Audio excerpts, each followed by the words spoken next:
Just a quick heads up before we jump into this week's episode. Each week, I do this thing where I send out weekly support straight to your inbox with additional inspiration, tips, and tools that will help you to heal and overcome. And I promise I will never send you any junk. I will only show up in your inbox with things that will help you to experience lots more peace, joy, and freedom. And also, if you're on my email list, you'll be the first to be notified of any special projects that I'm working on, and you'll get some amazing deals on things like my online courses. If you're like, yes, please, just head to the link in the show notes to get free weekly support from me. It's multi-layered. It's like, yeah, uncertainty is hard, but the anxious attachment means that your sensitivity to uncertainty is really heightened. So the triggers that will then lead you to catastrophize in really, extreme ways. Like, it doesn't take much uncertainty for you to sort of take off into outer space with meaning making and storytelling and this worst case scenario kind of thing. Welcome to a Healthy Push podcast. I'm Shannon Jackson, former anxiety sufferer turned adventure mom and anxiety recovery coach. I struggled with anxiety, panic disorder, and agoraphobia for 15 years. And now I help people to push past the stuff that I used to struggle with. Each week, I'll be sharing real and honest conversations along with actionable and practical steps that you can take to help you push past your anxious thoughts, the symptoms, panic, and fears. Welcome. You're right where you're meant to be. All right, today is such an exciting episode of a Healthy Push podcast. We are going to be diving into relationship anxiety and specifically anxious attachment. And I have Stephanie with me. Let's start. Welcome, Stephanie. I'm so glad that you're here. Thank you so much, Shannon. I'm so glad to be here. Yeah, so I would love for you to just give an intro to who you are and what you do. Yeah, so my name is Stephanie Rigg. I'm a relationship coach. I'm based in Sydney, Australia. You might be able to tell from my accent. And I work mostly one-to-one with people on all things relationships, but with a particular focus on anxious attachment and relationship anxiety, and really helping people to unpack some of those things, shift some of those patterns, and learn how to create, secure, healthy relationships. I also have a couple of online courses, and that's sort of a burgeoning part of my business. So it's a bit of a combination of, my one-to-one practice and online courses. So I love it. I stumbled upon your Instagram. I don't even know how. And I was like, oh my goodness, what you share, your wisdom, your insight, I'm sure based off of some experience and just some knowledge, like you share amazing insights. And like I have to, put a personal plug in, which I typically always do. I struggled with anxious attachment for years. And I was thinking, going back, if I had come across your Instagram, if I had seen some of the wisdom that you share, I would probably not have struggled for years. And Adam and I's relationship, who Adam is my current husband, definitely would not have been so challenging in the beginning. Like I look back and I think the hardest part of relationship anxiety and specifically anxious attachment is oftentimes you don't even know what it is. You don't even know that you're struggling with it. So let's just start with that. Like, what is anxious attachment? Yeah, totally. And just before I go into that, I hear you. And full disclosure, that's very much my background and my blueprint. And so I often say to people, if it sounds like I know what I'm talking about, it's because often I'm using very personal examples and lived experience. So I'm right there with you. And I think that I do get messages from people every day that are exactly that. It's like, I have never known that there was a name for this thing that I've struggled with, and I've never felt so seen and understood as when watching, a 30-second reel, right? Which is pretty crazy that it can be such a specific experience that so many people relate to and are so impacted by. And it can be a huge relief to be like, oh, I'm not crazy. Oh, I'm not alone. This is a real thing with a name and a solution. Yeah. So, anxious attachment, I mean, a super quick overview of what attachment theory is in case anyone's a total newbie to it. Attachment theory is basically a body of work that actually originated looking at infant caregiver attachment, and sort of different ways that that attachment bond can take shape and then influence the way that, a person develops strategies, I suppose, for getting their needs met would be a way to put it. And it's sort of evolved since its emergence in the 1950s to now have a really wide application. And one of the main areas is in romantic relationships. So we've basically got these four attachment styles as they're known, and anxious attachment is one of them, and one of the three insecure styles. So you've got secure attachment, and the three insecure styles are anxious attachment, dismissive avoidant, and fearful avoidant. So anxious attachment is characterized by very high intimacy needs. So, really, like the ideal scenario is like as much contact as possible, as much of the time with your partner, like spending a lot of time together. The relationship will typically be like the most important thing in your life. You'll prioritize that above, work and everything else. It's like always wanting to be in a relationship, so maybe not very comfortable being alone, or if you're single, like really having a strong drive to get back into a relationship. Um, some of the more challenging parts of it are like overthinking, overanalyzing, being really, anxious around something being wrong. So having a low tolerance for like uncertainty or ebbs and flows in the temperature of the relationship. If there's like any sort of hiccup or your partner's in a bad mood, it's like this tendency to panic and catastrophize, as if like, oh no, you're going to leave me, which sort of leads to one of the core wounds that underpins a lot of people with anxious attachment is this fear of abandonment, fear of being alone, fear of being left, fear of rejection. Those tend to be pretty common themes. And so those can drive this real sense of like panic and distress at any sign of trouble or conflict, any separation. Those things can be really triggering.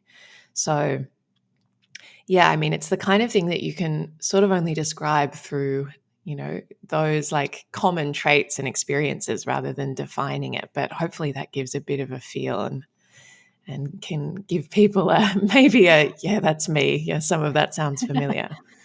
Right. Yeah, no, for sure. And a big part of it, definitely, I know speaking to my personal experience, was the uncertainty and the fear of Mm, abandonment, and constantly convincing myself like that, he was going to leave, or that I was going to do something mm, that was going to cause him to leave, or that if he was mm, upset that I was the cause. And, mm, like literally just everything that you said. It's like, yep, check mm. the box, check the box. So I know another thing too, and I'd love for you to dive into this, is back when I was struggling, I had no idea why I was struggling with this. And so, Mm. what are some things that can cause you to struggle with anxious attachment? Yeah, so people generally fall into sort of a couple of buckets here. Like we can definitely like trace it back to some childhood origin stuff, and for a lot of people that will resonate. Um, and the typical like childhood origin story of anxious attachment is inconsistency is a really big theme. So if a caregiver was like fundamentally safe and the child had like a positive relationship with a caregiver, but that caregiver was not always available.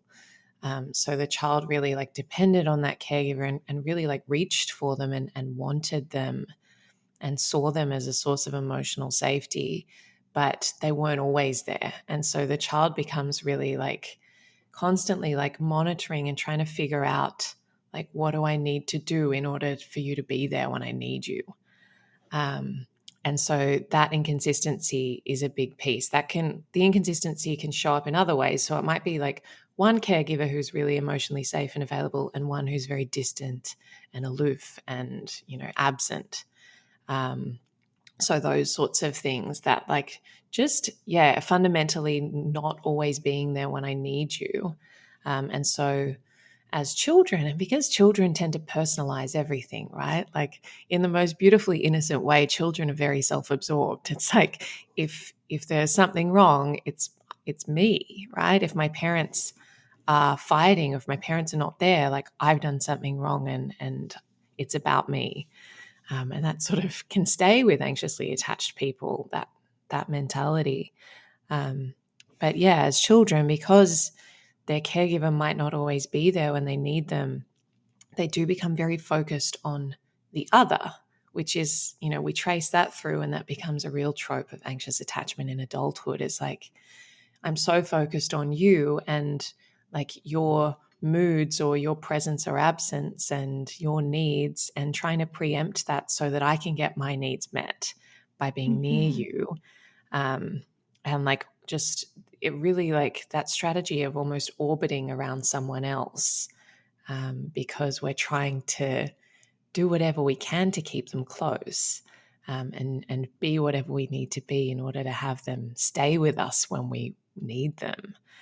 So that Mhm. can be a really common sort of origin story for anxious attachment in childhood. The other piece, for some people that won't resonate, and I think it's an important thing to understand about any attachment style and sort of attachment theory as body of work.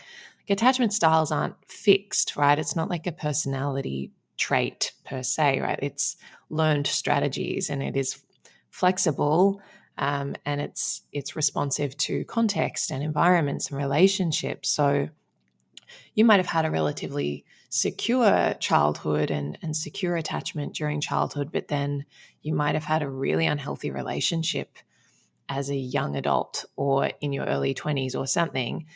And that relationship could have created anxious attachment style behaviors in you that might then shape your subsequent relationships. So there's no single, cause or explanation, but those are sort of some of the ways that you might see it come up.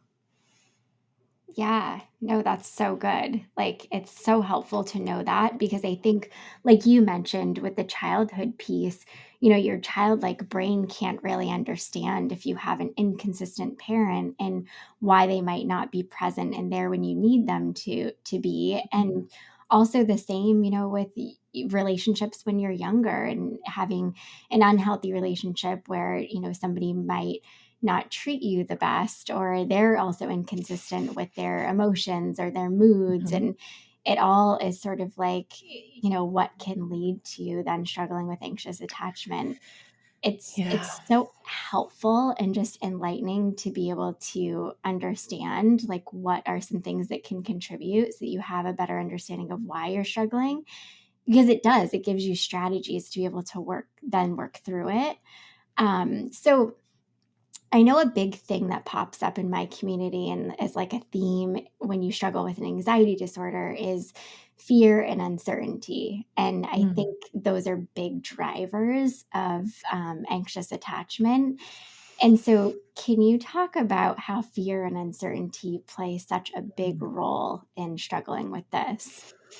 Yeah, I think that it is absolutely, like, central to so many people's experience of relationships when they struggle with anxious attachment is this fear and uncertainty. And sort of fear of uncertainty, right? It's like, Mm, and uncertainty can take so many forms, right? It might be something as simple as, like, oh, my partner's taking a while to respond to a text message. Like, that creates uncertainty, right? yeah. So it's sort of, it's multi-layered. It's like, yeah, uncertainty is hard, but the anxious attachment means that your sensitivity to uncertainty is really heightened. So the triggers that will then lead you to catastrophize in really, extreme ways. Like, it doesn't take much uncertainty for you to sort of take off into outer space with, like, meaning making and storytelling and this worst case scenario kind of thing. So I think that, yeah, like things like, oh, my partner's taking a while to respond to a message, or, my partner's a bit quiet today, like that might be a source of uncertainty.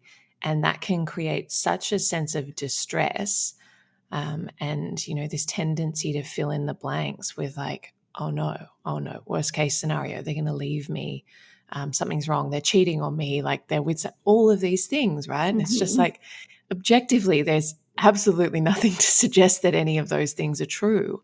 um, but we can work ourselves up into such a state of distress and panic, um, because as soon as there's that distance, and we can go back to like looking at the origin story and the fear of abandonment, it's like distance, or like feeling, whether that's physical distance or emotional energetic distance, if someone feels a bit, just pulled away or withdrawn in some way, that distance is so triggering and distressing, for someone with anxious attachment. It creates so much uncertainty. Uncertainty creates so much unsafety because it's like, I'm about to be left, right? Something is Right. terribly wrong. We're about to break up. You're about to leave me.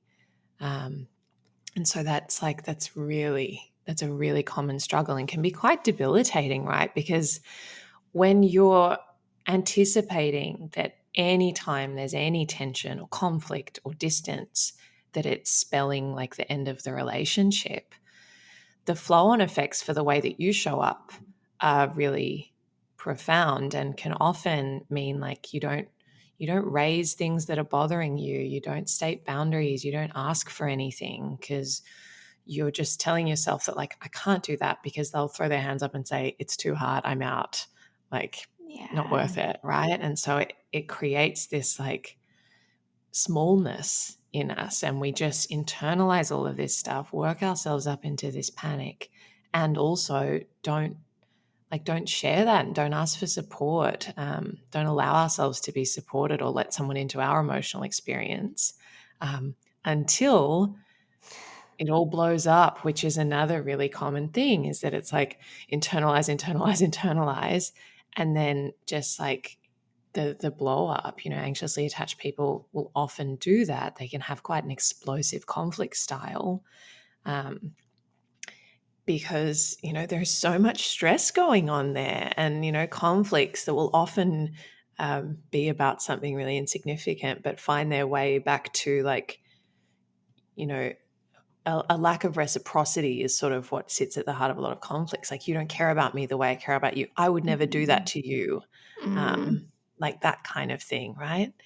And it's just so much stuff that we bury and then it blows up. And, the other piece there is that often if the partner is withdrawing, um, the anxiously attached person's last resort to connect is conflict, and conflict as a source of connection feels safer than distance from their withdrawal. So it's like, I'll just start throwing hand grenades at you until you like, fight back, and at least I feel connected to you because we're screaming at each other, right? It's like Yeah. in a strange way that feels safer than if you're just off on your own, or you're just angry at me and not speaking to me. Like, I'd much rather be connected to you through conflict. So it can have a lot of, ripple effects, that fear and that uncertainty, and can create some pretty challenging dynamics. Yeah. Oh my goodness. I just so much of this is so helpful. And I'm like sitting Mm. here, people of course can't see the video, but I'm like nodding my head Nodding. at every single thing that you say. And it's like a couple of things really stuck out to me, and one being, objectively, like this person is not doing anything that would make them Mm, untrustworthy or that would make me have to question things, or that I should be jumping to these horrible conclusions and thinking that they don't love me or that they're going to leave me. And like, two, when you struggle with an anxiety disorder, and when I was struggling with anxious attachment, I was struggling with panic disorder and agoraphobia. So it was just like, on top of all of that, I was mm, struggling with what felt like this really ominous, like huge beast that I didn't even understand like why it was happening. Like, mm, why am I like jumping to these things when I know that, Adam would never break my trust. Like, he would never intentionally hurt me. He would never do mm, these things. And like you were saying about the conflict, like I would very intentionally start conflict. And it was mostly mm, because I would hold so much in and then I would just blow up. But it Yeah. did. It felt safer to me to have the conflict. And I think one Mm, of the saving graces of our relationship at that time was like Adam was, very, very patient. And he mm, often like just allowed me to do what it was that I was doing and be mm. still and be quiet, and he would say, "Okay, like, are you ready to talk now?" And thank goodness, he had the approach that he did, because I honestly Mm. don't think that our relationship would have survived. And I look back and I'm like, "I Yeah. did this to this poor man for years." Like, Yeah. and it's almost like you can't help it because you don't Mm. even understand what's Yeah. happening, and Yeah. it feels so big to tackle, right? Mm. Yeah, I think that one of the really common things is like these protest behaviors, what you're describing. It's like, and we don't like think of it necessarily in those terms, but we're essentially like testing them.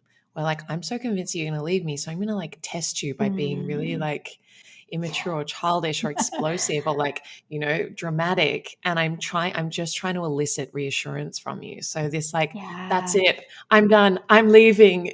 And it's like, Ugh. I don't actually have any intention of leaving. I just want you to tell me to stay, right? I want you to apologize and tell me you understand and tell me you love me and give me that reassurance. Um, Yeah. like all of these behaviors, and it can be really hard, right? Because we can feel so out of control in that state. But it's like, this part of us is taking over that is just so afraid and is just resorting to like whatever strategy we can find in this Yeah. increasingly panicked state to try and get back to safety. And I Yeah. think, to your point, like having a patient and secure partner helps a lot, right? The unfortunate reality is that a lot of anxious people end up in relationships with avoidant people. Yeah. And that is just like can be so turbulent because it escalates, right? The avoidant person responds to those explosions with withdrawal and shutdown and defensiveness, Yeah. which then just bounces back and triggers the anxious person so much more and really amplifies, intensifies their efforts to reach that person.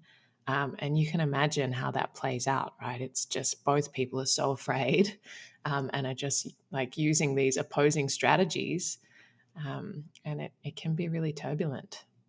Yeah. Absolutely. So, I wanna dive into some helpful things. Like, we've already shared so much helpful Mm, wisdom, but let's talk about what you can do when you're mm, experiencing so much anxiety and it's mm, filling you with so much doubt about your relationship and just everything. Like, what can you do to begin to mm. work through some of that? Yeah, so I think like my approach to this is we really need to combine some of the more like cognitive, like belief reprogramming stuff with a more like somatic body based nervous system regulation piece, right? And it's like the combination of those two pieces is critical, right? Because if we're just at the level of like, oh yeah, okay, like what are my beliefs here? What are my, core wounds? Like, oh, that I'm unworthy, that I'm unlovable. Like, how can I start to work through some of those things? That's a really important piece, but it doesn't count for anything once you're triggered, right? And I think this is where, I work with so many people who have like spent years in therapy and sort of traditional talk therapy. And it's not to disparage talk therapy at all, but it's like if you don't have the ability to down-regulate your nervous system when you're triggered, which some talk therapies that's just not within scope to sort of teach people how to do that. Um, doesn't count for anything, right? All of Yep. that, like all the books you've read and all the courses you've done and all the like talk therapy you've done, when you are triggered, like that part of your brain really goes offline and your survival systems take over. And your Yeah. partner is just like this threatening person, and everything in your body is just like telling you to respond to the threat in this very like basic way. So we really have to combine those things and be able to, you know, like notice ourselves when we're getting triggered and start with the body, right? There's no point trying to like, rationalize your way out of an intense trigger because, I'm sure everyone listening's experienced this. Like, it's visceral, it's body based. It's like my heart's thumping and my stomach's churning and my face is going flushed, or maybe I'm numbing out and dissociating. All of these things are like very much body based nervous system responses. And you do not have access to like the cortical parts of your brain, the parts of your brain that are rational and reasonable and Mhm. empathetic. All of that is just, it is offline. And so just really taking responsibility for like, okay, when I notice that happening to me, I need to like drop everything and create safety in my body. That has to be my number one Yeah. priority. There is no point in me trying to like continue a conversation or like do what I was doing or just like push through. I have got to create safety in my body as a first port of call when I'm like that. So that might look like, just stopping what you're doing. It might look like, taking deep breaths for a few minutes. It might look like going for a walk or a run. Like physical activity is really good when we're in that activated state to discharge some of that, like that mobilization energy when we're in that sympathetic nervous system. It might even look like, listening to music or like, hugging a pillow and lying in the fetal position. Whatever it is, it's like I need to recognize that I need to stop and downregulate before I do anything else, because any like actions I take, decisions I make in this state are not going to be good, right? They're Yeah. not coming from a place where I have access to all of my faculties.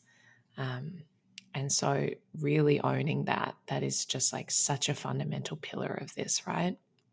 Yeah. When you are regulated, like the longer term stuff is around looking at like belief reprogramming, meaning making, storytelling, right?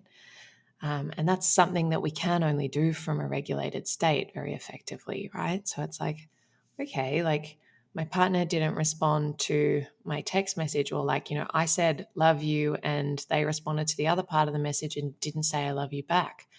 And now I'm feeling like I'm upset by that. It's like, okay, what am I making this mean? Like, what story am I telling myself about that? Mhm. Is that necessarily true? Like, do I have any evidence to the contrary? Right. Like, and going through that more like reasoned process that can like, engage those parts of our brain and bring some of that back online. Um, you know, what evidence do I have that my partner does love me, even though they didn't say that back in a text message, right? And sort of taking ourselves through that process. It's like, okay, I can maybe calm my system down a little bit here. Um, and then really getting to this place of like, what do I need? Right? Like, what do I need in this moment? What can I give to myself? What reassurance might I need from my partner, or other need might I have that my partner can help with? But really, like when you're getting to that, what do I need after going through this process of down regulating, of like reasoning with yourself, understanding the meaning that you're attributing to something, understanding the stories that you're telling yourself, and sort of fact checking that a bit. By the time you get to that like final step of like, okay, is there something I still need to ask for from my partner? That's going to be Mhm. such a more like balanced, grounded, calm request than if we'd asked them when we're triggered at step one, right? So it's like, okay, maybe I can say to them, like, I don't know, maybe I'm just going to call them and say, love you, and I'll hear their voice and I'll know that there's nothing wrong. But if I'm doing that there when I'm sort of calmed down versus doing it in a panic state and being like, what's wrong? Is there something wrong? You didn't reply to my message. That's going to elicit a very different response from them, right? And then that's going to probably escalate us further because they're going to respond in a similarly charged way. So it is really that combination of approaches, right? Like, how can I down regulate first and then go through some of that, like, checking myself on the meaning that I'm making, and is that necessarily true? Oh, so good. So good. So much of it truly, I'm so glad that you talk about, listening to the stories that you're telling yourself and really asking yourself, what the truth is to the stories. And that's so much of when you're struggling with an anxiety disorder or anxious attachment, you're often telling yourself stories that are very far from the Mm, reality, but you get so caught up in them. And oftentimes, like, all of the things that you're sharing, they're patterns. They're things that we're so used to doing, whether mm, it be things that used to work, right? When you were a child, you had certain strategies that you used, and at the time they mm. worked. But when you get into adulthood, they don't work so much, especially in relationships. Yeah. And you start to learn. And I think a big piece of this is recognizing your patterns, start to seeing how you respond to things, like listening to the stories that you're telling yourself. And I know that this is so much of the work that you do. And so I'm curious what you would tell people, if somebody is currently struggling with anxious Mm, attachment and they've listened to this episode and they're like also like me, like nodding the head at everything and like, oh my gosh, mm, yes, yes, this is me. mm, How can you begin to break old patterns and start to transform your relationship into the relationship you want it to be and you're probably mm. capable of, but it feels so hard to get there right now? Yeah. Yeah. And I mean, for anyone who's listening who is in that boat, I just want to sort of, send you so much love and also a bit of like encouragement and reassurance that it really is possible to experience relationships in another way. All of these, as you're saying, Shannon, like all of these are learned strategies, and that means that, like, it's part of the incredible, being human is we can learn so much, and we can unlearn and relearn. These things are not fixed parts of us. So, I mean, in terms of what you can do, honestly, like working, like seeking the support of someone can be really helpful. So whether that's a coach or a therapist, um, but I think that anxious attachment can be quite a lonely experience because we do internalize so much. And honestly, like a lot of the people I work with are just so relieved to like put some of that stuff outside of their own head and have it mirrored back to them that they're not crazy. Mhm. So I think that, I mean, hopefully you can get some of that effect just from listening to this. But I think having, like, being held by someone and learning that, like, sort of safe co regulation. And, the other thing with anxious attachment is we're not very good at seeking support because we sort of tend to ourselves last and try to sort of just, suppress a lot of that and say we're fine. I think that that can be really, really helpful. But yeah, in terms of like day to day stuff, I think the tools that I was just referring to, so being really mindful of what's going on in your body and really attuning to your own body and nervous system, that's powerful. And then, like, if you're wanting to go deeper, like, I think, yeah, seeking the support of a professional. Um, I've also got a course, like a 6-week course on this, which can be really helpful to like step through each of these things.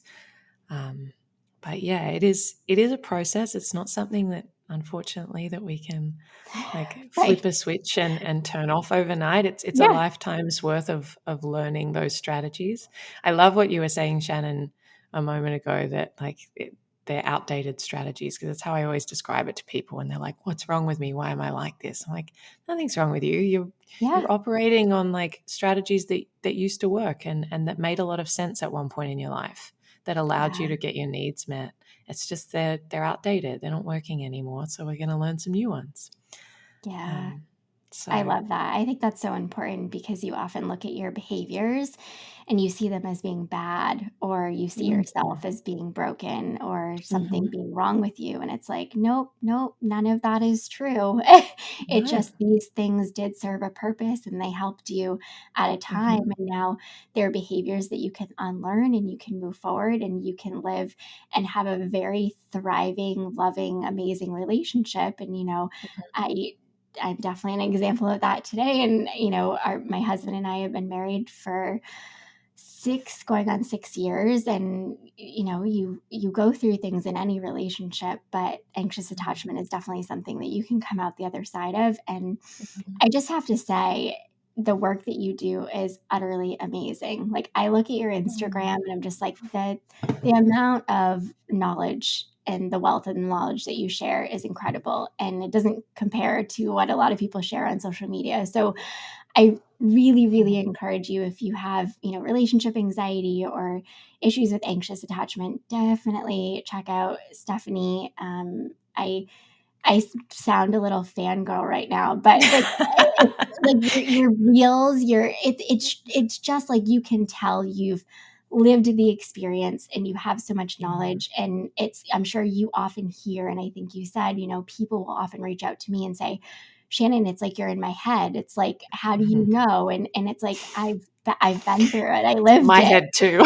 Yeah, and, like, you can tell that, and that resonates, and it's so genuine, Yeah. and, like, you're just very helpful and very incredible at what you do. So, if people Thank want you. to find and connect with you further, where can they find you? Yeah, so I'm most active on Instagram, and my handle is Stephanie underscore underscore, so two underscores, Rigg, RIGG. And my website is stephanierig.com. Amazing. We will definitely link to everything in the show notes, and thank you so much, Stephanie, for all the work you do and for coming on today. It's been And such a before I pleasure. end this Thanks, Shannon. episode, I want to mention that I'd really appreciate it if you shared this episode or any others with somebody who you feel could benefit from what I share here. You sharing these episodes is what helps me to reach and support others who need it.